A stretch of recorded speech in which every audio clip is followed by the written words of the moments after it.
కేరళంలో 10 ఏళ్ల ఎల్డీఎఫ్ పాలనకు ప్రజలు ఉద్వాసన పలికారు. కాంగ్రెస్ నేతృత్వంలో యూడీఎఫ్ కూటమి గ్రాండ్ విక్టరీ సాధించింది. 100 స్థానాల్లో యూడీఎఫ్ కూటమి అభ్యర్థులు ముందంజలో ఉన్నారు. ఎల్డీఎఫ్ అభ్యర్థులు 35 చోట్ల లీడ్లో ఉన్నారు. యూడీఎఫ్ కూటమి అధికారంలోకి వస్తున్న నేపథ్యంలో సీఎం ఎవరని దానిపై ఉత్కంఠ నెలకొంది. రేస్ కాంగ్రెస్ నేత వీడి సతీశన్ అలాగే కేసీ వేణుగోపాల్తో పలువురు నేతల పేర్లు రేసులో వినిపిస్తున్నాయి. అయితే సీఎం ఎవరనే దాన్ని అధిష్టానం నిర్ణయిస్తుందని కేసీ వేణుగోపాల్ తెలిపారు.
కేరళంలో 10 ఏళ్ల ఎల్డీఎఫ్ పాలనకు ప్రజలు ఉద్వాసన పలికారు. కాంగ్రెస్ నేతృత్వంలో యూడీఎఫ్ కూటమి గ్రాండ్ విక్టరీ సాధించింది.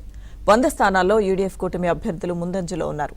ఎల్డీఎఫ్ అభ్యర్థులు 35 చోట్ల లీడ్లో ఉన్నారు. యూడీఎఫ్ కూటమి అధికారంలోకి వస్తున్న నేపథ్యంలో సీఎం ఎవరని దానిపై ఉత్కంఠ నెలకొంది. రేసులో కాంగ్రెస్ నేత వీడి సతీశన్, కేసీ వేణుగోపాల్తో పలువురు నేతల పేర్లు వినిపిస్తున్నాయి. అయితే సీఎం ఎవరనే దాన్ని అధిష్టానం నిర్ణయిస్తుందని కేసీ వేణుగోపాల్ తెలిపారు.